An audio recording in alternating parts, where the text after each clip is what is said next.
Living Free Through Forgiveness, live on KPOG and webcast1live.com. All right, good afternoon. It is 3 minutes after 1 o'clock on this very day, the 8th day of March in the Lord's year 2021. I'm J. Michael McCoy, and welcome to the Monday edition of Mac's World Live, Living Free Through Forgiveness. Everything is up and running and ready to go. Your opinion's always important to me. You can call in at 515-442-5764. That translates to 515-442. See, look at this is how fancy we are here. KPOG.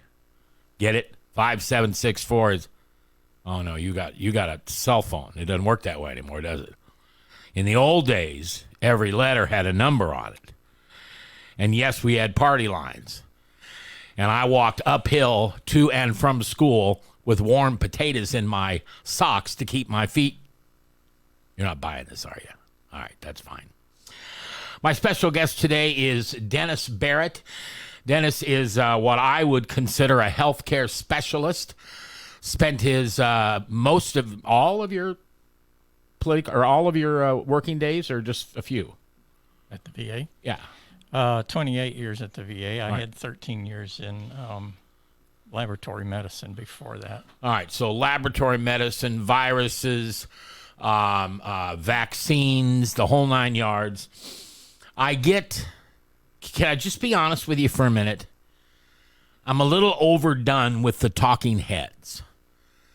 I'm a little overdone with the people on television whose job it is to get ratings. Now, understand that doesn't work for radio anymore. So ratings don't matter in radio anymore. They stopped mattering, 8-9 years ago. In television, they're a big deal. And we've got a line drawn down the middle in this country about no masks.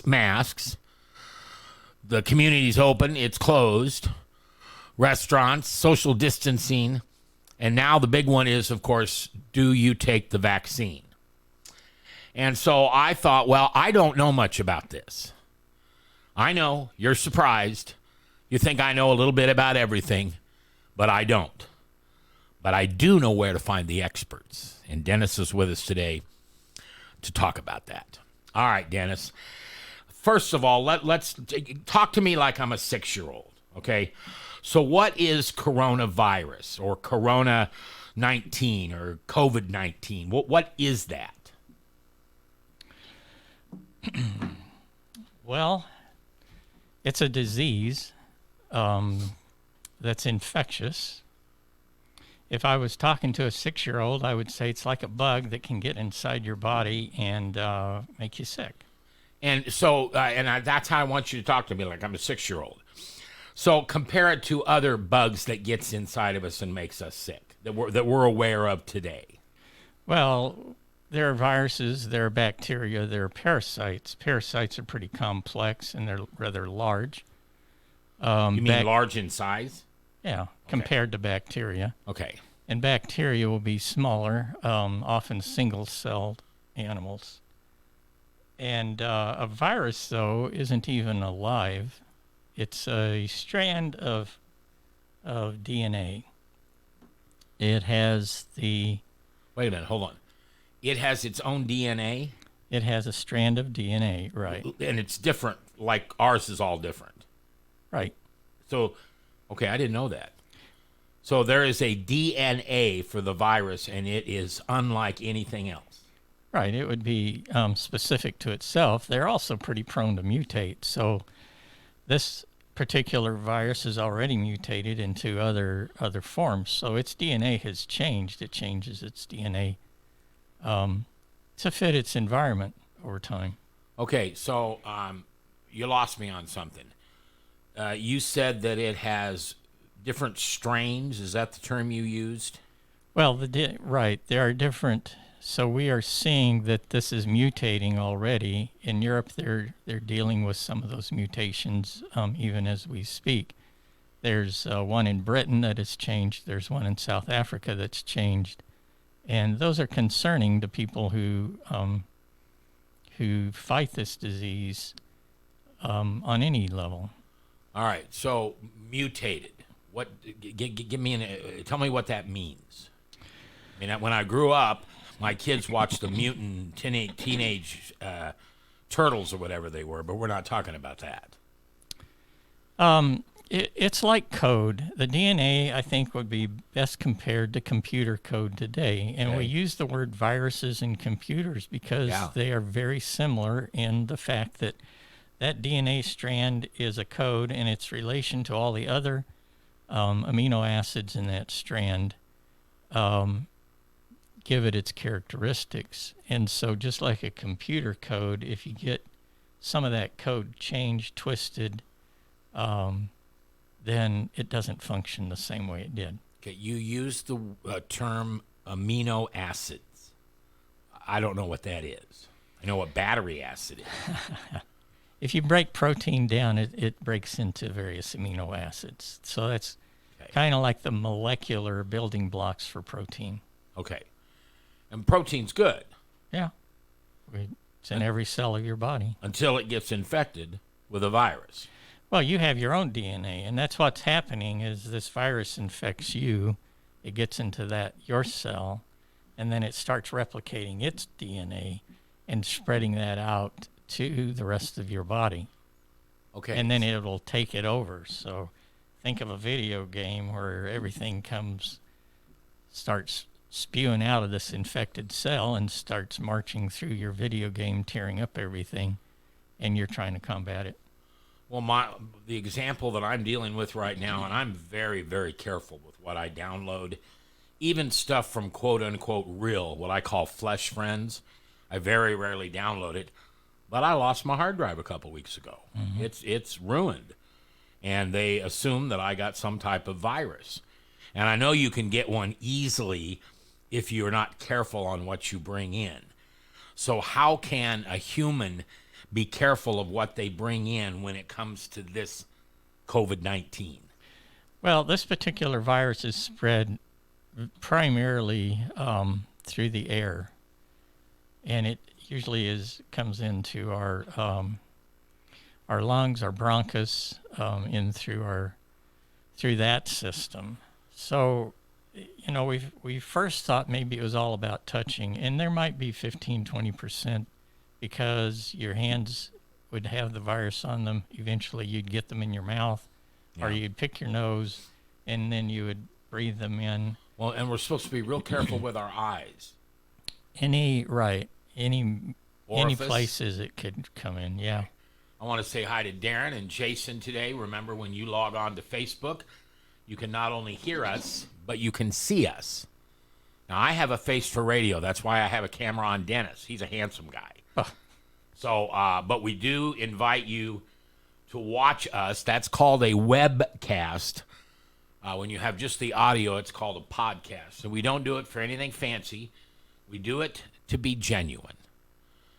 We do it so you can see who we are, what we're doing, and how we're doing it. Nothing fancy, just good old-fashioned talk radio with pictures.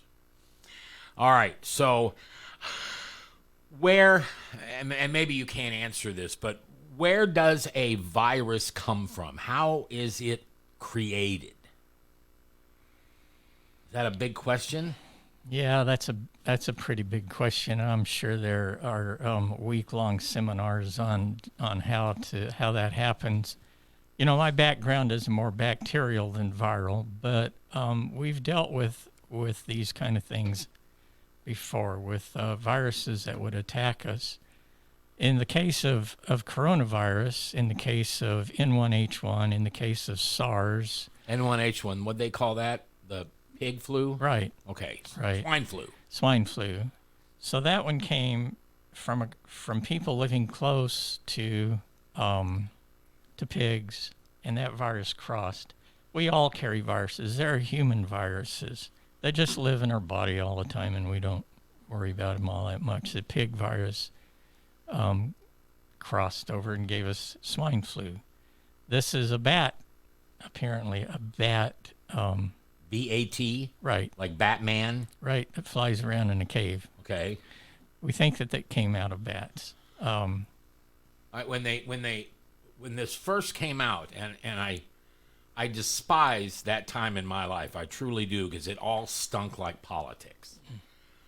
But what we were told was one of the things was it was developed in a laboratory and tested on animals, and then the people in the laboratory, to make extra money, would go out and sell the animals for human consumption.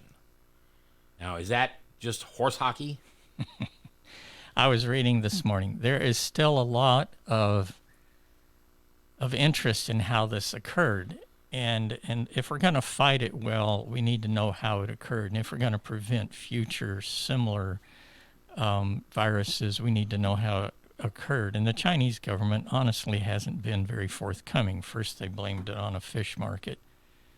There's a lot of evidence that they were working with not only this virus, but other viruses in a laboratory in Wuhan. Yeah. We have virology laboratories here, big one in the Atlanta area with CDC. And whether it was for medical purposes or, as some people have suggested, for military purposes, I don't know that the jury's in on that one yet. I'm glad you brought that up. Will it ever be? I mean, it's just one of those medical things that eventually we can get to backdoor one. Well, I think they have identified the first patient. They think they have. Okay. Partly, but it's difficult because, there's issues with getting data from the Chinese government. We're not exactly next door friends, Yeah. Did when I think of and I'm not remembering the phrase now, bacterial warfare. Mm-hmm. Is that the right term? Biowarfare. Biowarfare. Okay. Isn't that what the Syrian people faced with Saddam Hussein and what they called yellow cake? Well, I think that was more chemical warfare. Chemical warfare. Yeah, okay. That was more chemicals. Have we ever been in the midst of a biowarfare that we could go back and say, this is how it happened? I'm not going to say no, but if we have, I'm not aware of it at this point. All right. So this virus has its own DNA. And when it gets into a human, it changes our DNA or it changes its DNA? Well, it replicates and it begins attacking our cells so that they cannot function and do their business. Okay. So this particular, you may have heard about the spike. This particular virus has a physical spike on it. If you put it under electron microscope, you can see that it has an outline of a spike that zeroes into our cells. That's that ball with all the little stuff on it, right? Yeah, the spikes are the things sticking out. Okay. And so the purpose of the virus, or the purpose of the vaccine, I should say, is, I think all of these vaccines are looking at ways to neutralize that spike. Sand it down? Coat it over.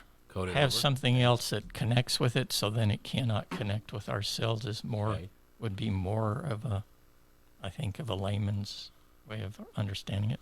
Okay, I want to pause for just a second. I don't want to get into the vaccine quite yet. I want to understand more about the virus. Somebody told me that if you look on some ingredients of different things, from food to gasoline to pharmaceuticals, you will see Corona. That is a product or an ingredient into a lot of different things. Is that correct? That's the first time I've heard it. I haven't gone looking. Not correct. If I'm the first guy you heard it from, but there's no way that's true. All right. How has this thing surprised you? I mean, we're at a year now. My youngest daughter's birthday is March 23rd. And that was the day that I think it was President Trump or somebody, Fauci, who knows, kind of set that we've got this thing now and it's a problem. Mm-hmm. So I don't know how to ask this other than just point blank ask it. Have we handled it correctly? Are we fighting this thing? Well, I think looking back, we know for sure there's ways we could have handled it better. Part of that is the learning curve that we faced when it hit. We knew that there was problems in China. We'd heard about those in the fall and early winter of 2019. And but we didn't have a lot of information as to how to fight it, what it was doing, what its symptoms were, how to recognize it, and such and such. So we in this country have faced a big learning curve. I think part of the problem, Mac, is that we really have not faced anything like this in most of our lifetimes. This kind of virus or this type of response? This type of response. Okay. So we faced there was 2 bird flus, the SARS viruses. There was a MERS, there was a SARS.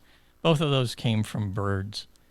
We faced the swine flu, and we took the measures. Some of them were quarantine type measures. Some of them were just treating symptoms measures. And we were able to control those. We even had Ebola in this country at one point, a few cases. And those poor people were basically just quarantined from everybody. If Ebola had gotten loose then, with our current thinking, we would have been in big, big trouble in this country with the way we've handled this virus.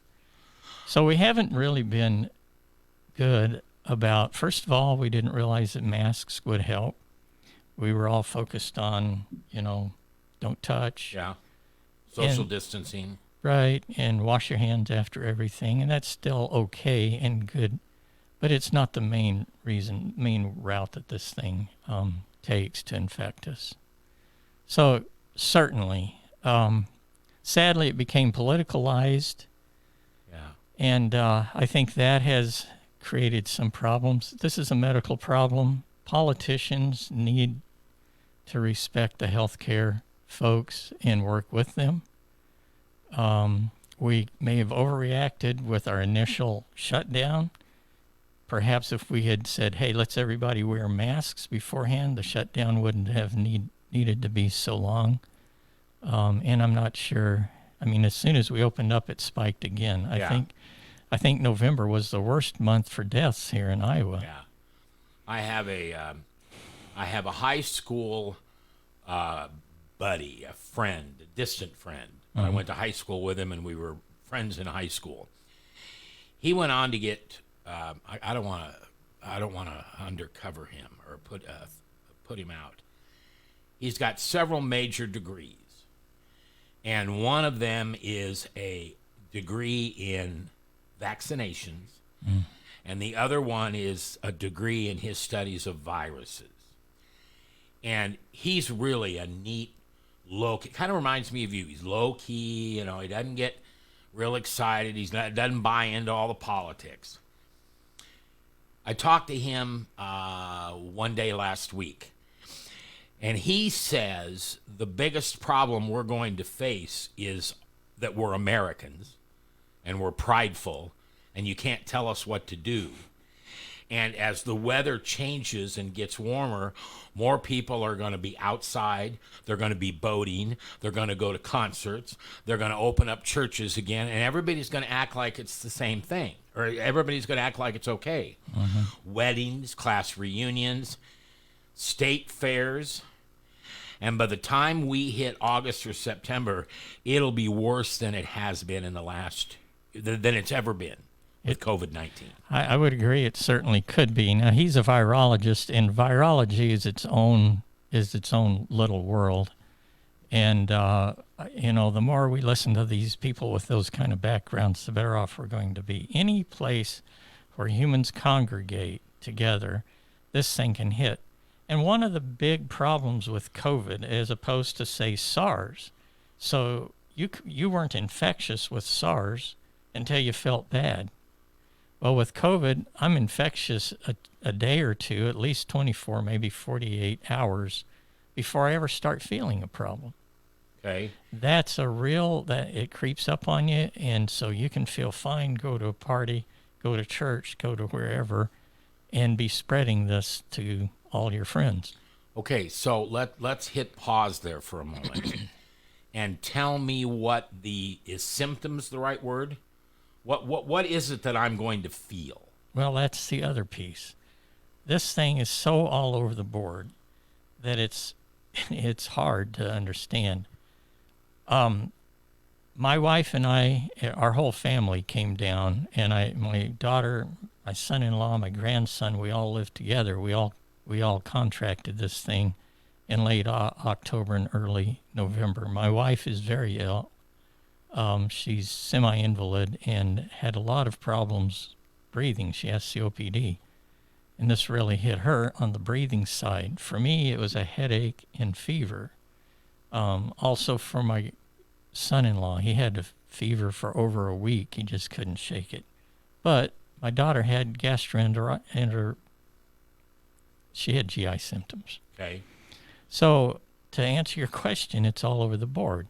It can be a fever. It can be aches and pains like the flu. It can be breathing problems. It can be GI problems. It's all there. I know as a pastor, I go to the hospitals and visit people. And for a long time, I couldn't do that. Now they let me do that, but they take my temperature. And it isn't a thermometer. It's like a ray gun or something like that. Mm-hmm. Are we talking about 104 degree temperature, or are we just talking about a little bit more than 98.6?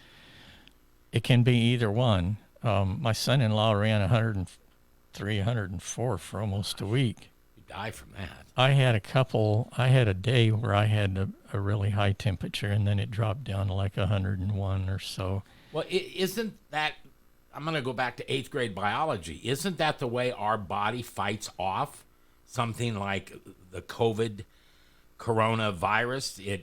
It heats up our bodies. Right. And so part of that is a metabolic process from your body trying to make its own antibodies, make its own vaccine, so to speak. Okay. So it goes into high gear. It's like you revved your engine and your car gets hot. Your engine gets hotter. Okay. And that's sort of the way the body responds to this. Dennis Barrett is my guest today. He is what I would call a health care specialist.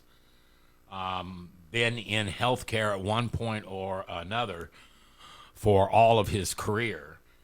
And I've known Dennis for a couple of years. And much like my friend at the CDC, you're taking this really seriously. And you took it seriously before it attacked your family. Yes, I did. We've tried to think how that came into our family. There's a possibility of 3 different ways that it could have happened, but we were trying our best to be cautious. We self-quarantined as much as possible. I'd go to the grocery store and buy groceries and come home, and that was just about the extent. We didn't come to church. We logged on to Zoom and live streaming, and so we tried to stay out of the mainstream, but it still caught us. Yeah.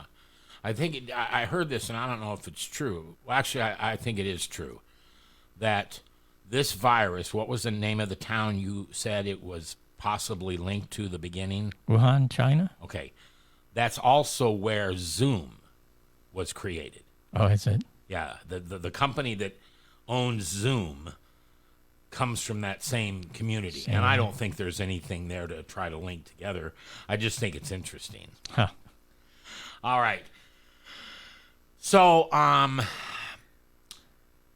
tell you when I realized that, I realized how aware I was of this type of thing. I was in Walmart one day. And like everybody else, or maybe I'm the only one, I enjoy watching people at Walmart. It's almost as good at the spandex as the Iowa State Fair. And I saw this woman opening coolers, taking things out, looking at it, and then putting it back on the shelf. Or just a shelf inside the store, picking it up, look at the ingredients. I do that all the time. I look at ingredients. Because of my heart issue now especially, I got to stay away from sodium. And all of a sudden I realized all the things that this woman, and I'm not criticizing her at all, but all the things she was touching, if she had been exposed to this, everybody else that picked up that jar, that can, that bottle, was going to be in trouble. Yeah, that's true. Or if we sneeze, bam, it just goes through the whole environment.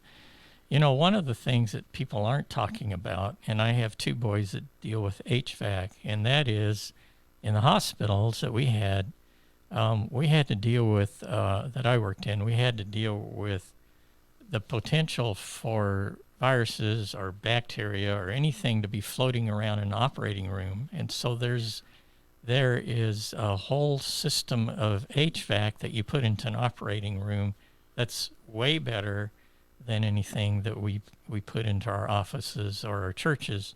And HVAC is just air conditioning. Air conditioning. Air moving. Right. It can be heating or air. Yeah, okay. Or air conditioning.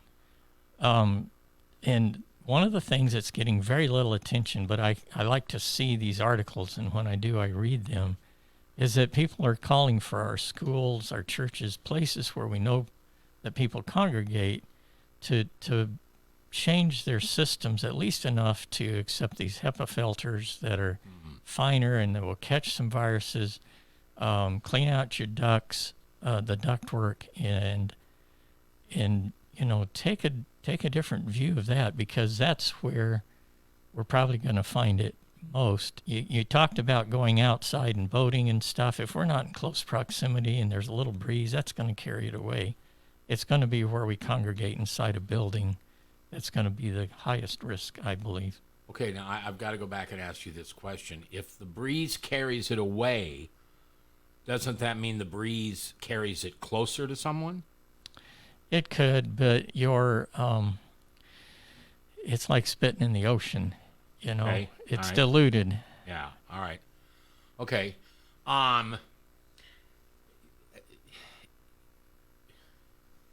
The question I want to ask you is, what's the truth about masks?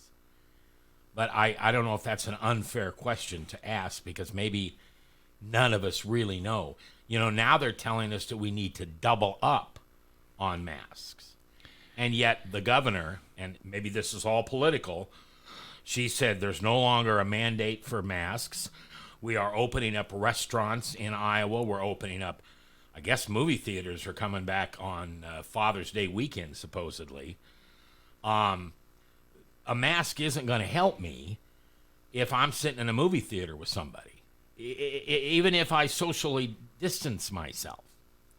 Well, the truth about masks are they don't save me from your illness. They can prevent me from spreading anything I might have. So they're not. I don't wear a mask for myself. I wear a mask for my neighbor. Secondly, if I wear that mask too long and, you know, I'm exhaling all the time, that mask gets moist, then at that point that mask is compromised, and genetic material, viruses, anything can pass through it a little more. So I would say, I don't know about doubling masks, but I would say changing them frequently would help. Of course, most of us, even myself, I probably am not infectious. I've had the disease. I probably, we're right at 3 months of immunity, my whole family. But I wear a mask anyway to some degree, just to let people know I take this thing seriously. And I want to do what I can. As I look at it, they may not be 100% effective, but if I do my part and I can ask the Lord to do his part, and I think I stand on good ground when I do that. Yeah, and I don't know. I'm one of those. I guess I have to admit, I'm one of those proud Americans that doesn't want to be told how to do things. And somehow I think I'm Superman inside. that I can prevent myself from getting this. Now, like your dear wife, I have COPD. And then I had this heart thing come up in November. And I had 3 doctors that were on my team, or I was on their patient list or whatever. And they said things that didn't always jive with what the other one said, but they didn't contradict. The one thing they did say was, Mac, if you get this thing, you better write your will. Because between your heart and your COPD and you're 61 years old, that's going to be it. Why don't I take that more serious than the frustration I have because I can't go do what I want to do without being scared to death I'm going to get this thing? Well, I think we have to, again, I think we do our part, and then we depend on divine power to help us. Whether I get ill and he keeps me, lets me recover, helps me recover, or whether he protects me from getting ill in the first place, I leave that up to him. I'll take my precautions. Do you like seat belts? No. I hate seat belts, and I hate masks. I know. But I wear seat belts. You know, for a while, the government, and they'll tell you that, yeah, there's laws about seat belts, and I hate the things. I refused to wear seat belts for a long time, and then I was in graduate school, and they said, you need to, for your own practice, I want you to pick something in your life that you have to change. And I thought, okay, I guess I'd better change seat belts, learn to change seat belts. And there's different ways that we change. And so I chose positive reinforcement, and I talked to my son, and I said, every time I get in the car to go to class, would you just remind me to put on my seatbelt? Yeah. Because I love you, and out of love, there's positive reinforcement. And so he would tell me a few times, and after a while he forgot, and I'd say, you forgot what to tell me? But I started wearing my seatbelt. I still hate seatbelts. I hate masks. I sat through 2 hours with a mask, and I start getting a headache, and I don't know how our kids are doing this. My grandson goes to school with more than one mask. So this is not fun. It's not. It seems un-American. I am an individual, and I think our individualistic society is part of our problem with this thing proliferating as much as it's been. Back in the 50s, we dealt with polio. I was a kid when I was lining up for a polio vaccine in a sugar cube. Jonas Salk was my hero, you know. And I don't remember whether he made the shot or made the sugar cube, but the guy that made the sugar cube was my double hero. Uh-huh. So we haven't really had this kind of a pandemic since polio way back 50 years ago, more than 50 years ago. I'm ignorant. How did people catch polio? Was it also airborne? No, but it was more surface Okay. borne. We've never talked about this, but I have the very same story you do about seatbelts. I got my kids to remind me to put them on because they were learning in school you wear your seatbelts. And then I bought a vehicle once that makes a noise if my seatbelt isn't on. Now I wear it all the time. Yeah. Dennis Barrett is my guest. He is a healthcare specialist, and we're please believe me when I tell you that his experience in this area is wide and it's deep, and his knowledge is excellent. That's why I wanted him to come in today and to talk about this. Let me just bring up a little something. I was in healthcare administration for 28 years, and I would have patients come and talk to me concerned about what their physician had prescribed for them, or more likely, because I worked in surgery directly, concerned about a procedure or doing it or not doing it. And so I got used to comparing things to traffic. I compared seatbelts to a mask wearing. Okay. Oh, all right. So let me throw out a few things here. I know that our governor is relinquishing the mask mandates, and we're trying to open things up. I'm all for as open an economy as we can have, but we need to realize that Iowa has the 15th highest death rate of any state in the union From COVID. okay. We have 121 deaths per 100,000 people.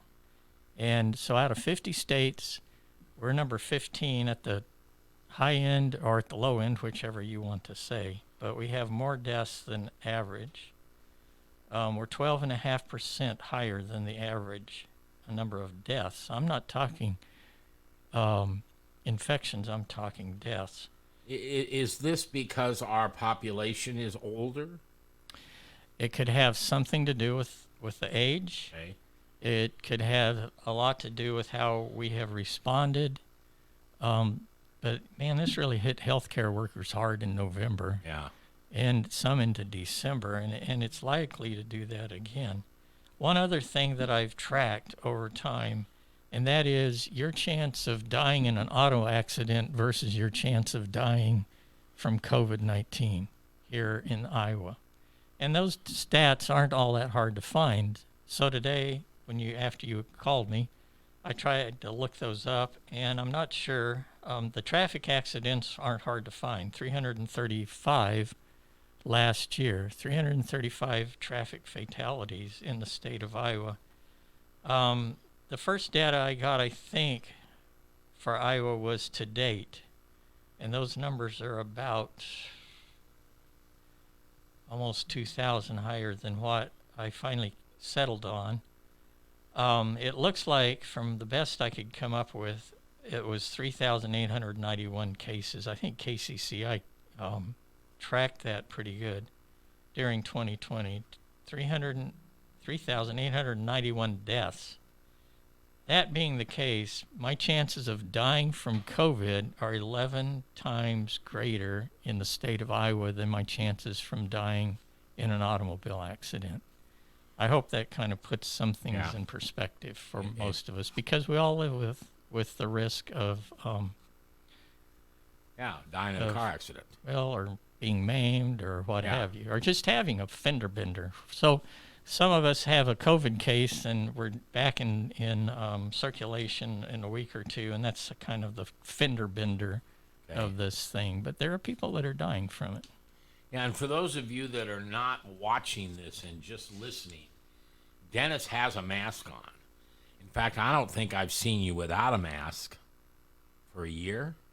That's because you said I looked good, so I put mask on just to keep your... Yeah, thanks. All right, Jason asked this question. Does this say anything about getting everyone in lockstep in a certain direction for a certain purpose? Obviously, that purpose would be to eliminate COVID or greatly reduce it. What do you, if you had the power, what would the state of Iowa do? Well, power has its limits, and particularly in America with our independent streak. And most of us had ancestors that came here with a very independent streak, and I have some of those myself. You know, back in the days, let me just step back. Back in the days of polio, nobody told us we had to do these things that I recall. I don't recall, of course, I was 5, 6, I was preschool part of that time. I don't know that there was mandates, but everybody wanted to do it because we saw the iron lungs. We saw the lame kids. We saw what this was doing to people. And if you ever work in a place, if you've ever seen anybody gasping for breath as they are dying, you know, it changes your outlook. It really does. I don't really like government mandates to do things, but I think that this is one of those cases where we could all individually make the decision, I'm not going to be a reservoir for this disease. That's what happened with smallpox in this country. That's what happened with smallpox in the world, and the last case was in Somalia decades ago. It takes all of our cooperation to get this done.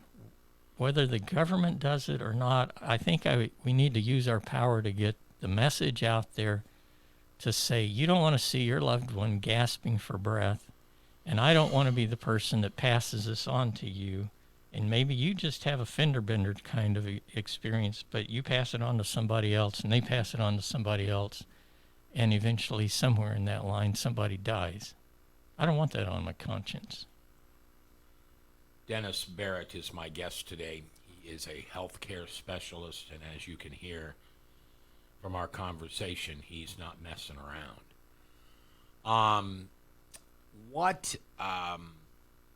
I'm going to ask this way.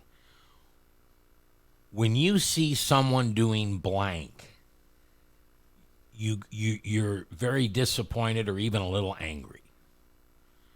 When I'm seeing them doing blank, what? Well, with COVID, not wearing a mask, not caring about the other people around them, not using sanitizer, not washing their hands. What's the number one thing that you think we ought to focus on?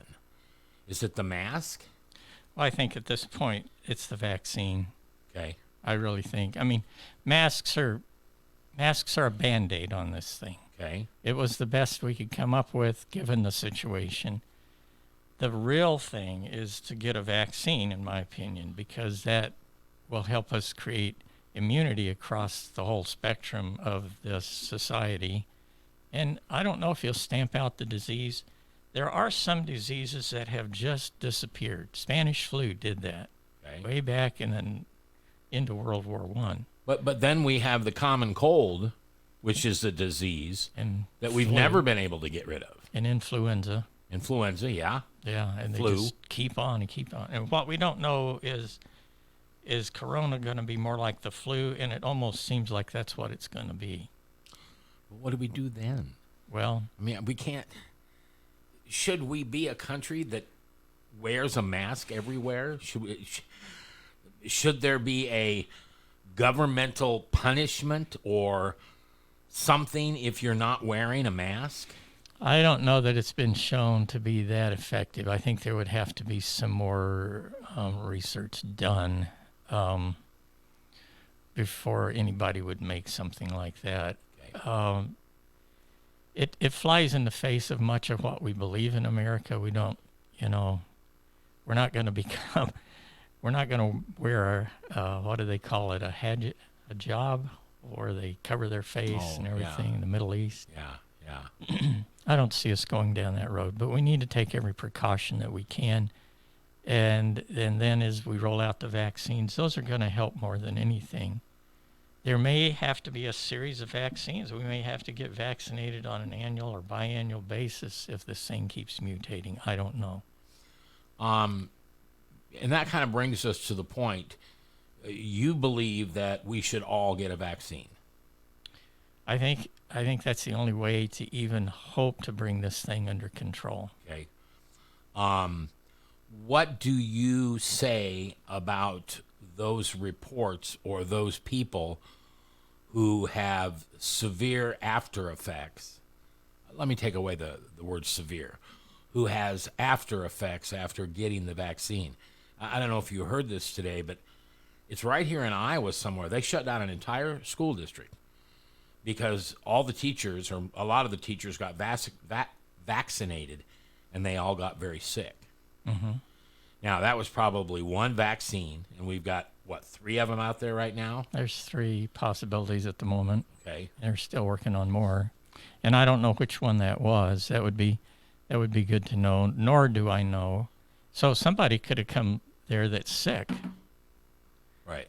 So I worked with a guy years ago that had contracted polio about the time he took a vaccine, and so they assumed that the vaccine had given him polio. And that is possible. So there's risk even in taking vaccine. I don't want to limit. I don't want to overstate this thing. There is a risk with taking vaccine, and how that risk compares to driving down I-235, I don't know yet. Those numbers will come in as we move along. In a way, this crazy thing is that we have a vaccine now within a year. Most vaccines will take 7 or 8 years to develop, to process, to prove that they're safe. Now, as a healthcare specialist, Does that bother you that we have 3 done within a year, or is that just the greatest thing in the world because that's where we've advanced medically? Yes and no. I think it's fantastic that we have this much protection coming out at this point. Obviously, they haven't been tested as much as we would like, but given the severity of the situation, given the high number of deaths that this is causing per capita, I think they're well worth the trial to run them out. In a way, we're all just a little bit of a guinea pig here. Yeah. But there are no other options to addressing this thing. So if there is a drawback to the vaccine, it is because it has been developed and pushed into production so quickly. How, this is just me being curious, how can one vaccine be required to be stored at 3,800 below zero or whatever it is? And I believe it's the Johnson & Johnson one. It can be room temperature. How, I don't understand enough about these things, but that just doesn't make any sense to me. I can't answer that in its entirety. I do know that the Johnson & Johnson uses a DNA strand, a full DNA strand, that they developed that will address the spike on the coronavirus. The other two use a messenger RNA. And are you acquainted with RNA? No. So when one cell is trying to make another cell, it unwinds that DNA strand, and there's 2 strands. It's like a rope that's tied, that's rolled I've together. seen the pictures. Okay, you've seen the pictures. And then there's little segments. See, Dennis, I'm an expert because I've seen the pictures. Excellent. And by the way, there's and then alongside that will come little segments of molecules, and they will make a mirror image of that strand, and those are the messenger RNAs. They're just little segments of it, and then they go off, and then they make it. So the other 2, Pfizer and Moderna, are from messenger RNA, and they require the freezing. Okay. The DNA strand that Johnson & Johnson's using does not require that kind of storage. Yeah. So we're almost done with our hour here. I want to give you the last word here. There will be people who are, in this day and age, there will be people who are watching this tonight, and there very well could be people watching this after Corona is gone, looking back to what we said about it and how we handled it. That's one of the things with today's technology. What's your last word on this thing? Well, as a Christian, I am very well aware that there are a number of Christians who have taken exception to vaccines in general, and I am very well aware of the bogus research that was put out about vaccines. I look at the Bible, and Jesus said, "I've come that they might have life and they might have it more abundantly." And I believe that God, in working with man, as he always does, is helping people to understand this disease, is helping them to develop vaccines. God is fighting this disease with us. Not with just himself, but with us. And he's cooperated with these researchers to help us get that. I know that there's some concerns about Johnson & Johnson, because the cell line that they used to develop their vaccine apparently came from an abortion in Europe in 1985. But we serve a Lord who brings good out of evil. There are numerous stories in the Bible, whether it's Joseph or Moses or even Jesus himself dying on the cross, where God brings good out of evil. And if God can bring good out of the evil of an abortion by developing a vaccine, I see his fingerprints all over that. So I don't think that as a Christian, I don't see a reason to have objections to these things. We could go into the research of Andrew Wakefield. It was really sad. It really doesn't qualify as research, but he published papers that said, oh, hey, this vaccines are a bad thing. I would just say, do the best you can and trust in the Lord, and He will help us through this. Does this vaccine come from sin? Would we have this if there had never been the fall? We wouldn't have the disease. I think Satan's angry that we got rid of smallpox. It killed a lot of people. It'd still be killing people today if we hadn't developed the vaccine. Yeah. Same thing for polio. We were able to stop the diseases in H1N1 and SARS and MERS, and even to some degree in Ebola. And I think the devil brings the disease. God works with humans to fight it. That's how I see it. Okay. Anybody who's ever listened to me and knows who I am very anti-abortion, but it's not because of my religious beliefs. It's because my biological mother, I'm not going to get into the details, but it had something to do with a back seat in 1958, and I was put into an orphanage. And I found my biological mother when I was 19, and she made it perfectly clear that if Roe versus Wade had been law in 58, as it was in today, she would have had me aborted. So my dislike for abortion is very personal to me. However, and I think you've heard me say this, I think the devil hates abortion because it's one less soul he can corrupt. I believe that life begins in conception. I don't know how anybody can say any different, but that's just me. If that life is there at conception and it's removed from the vessel so it dies, that's one less soul that the devil can corrupt. And I think that really makes him mad. It could be. I don't know. I see abortion as an evil of its own.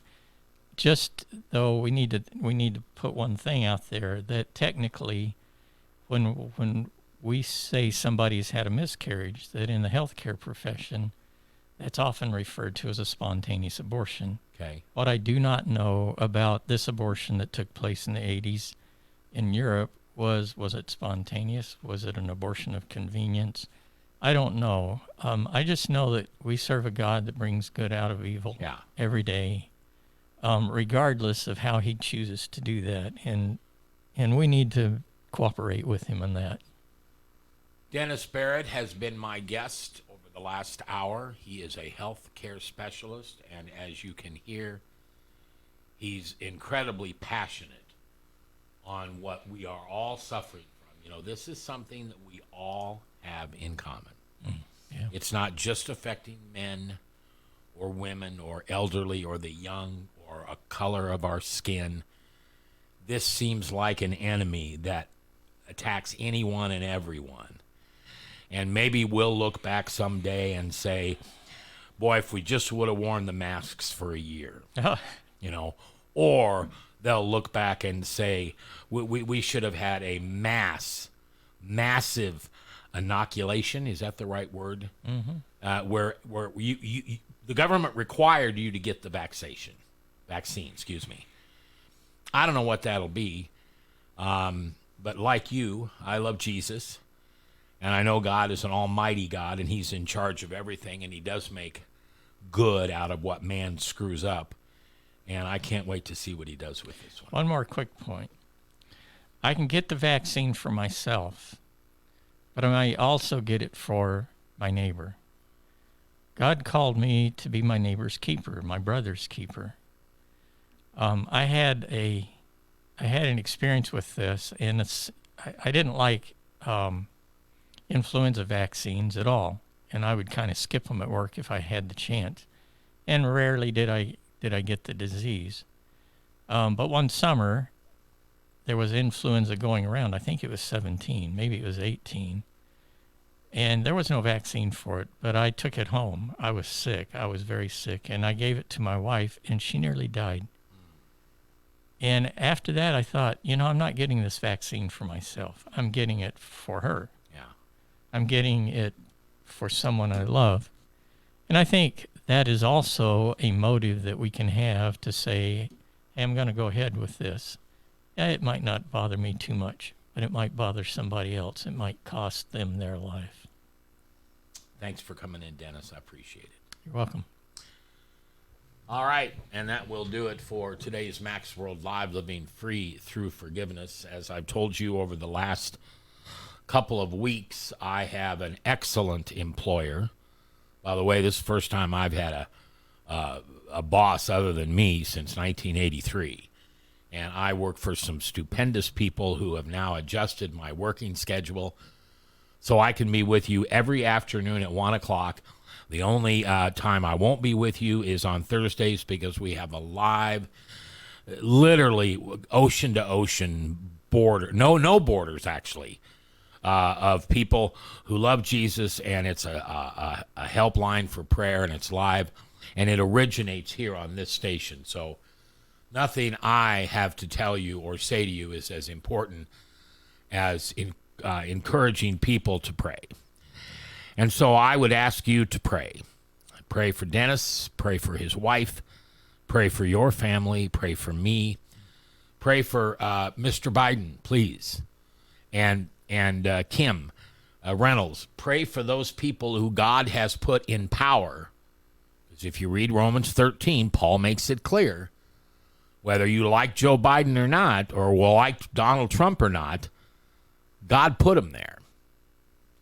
And we're supposed to follow our leaders as long as they're doing God's will. And that's what I hope you pray for.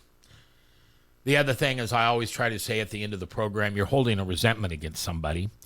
Maybe it's me after this show, I don't know, but I know you have one. We all have one. It's the whispers that the devil is in our ear going, oh, you're better than that. You don't have to deal with that. Or, oh, go ahead and have an affair. No big deal. It won't hurt your family. You carry that resentment, and there's only one thing that can take it away, and that's Jesus dying on the cross and his blood splattered all over you. So forgive, please, whoever it is you're holding a resentment against. I will appreciate it, and God will appreciate it. Amen? Amen.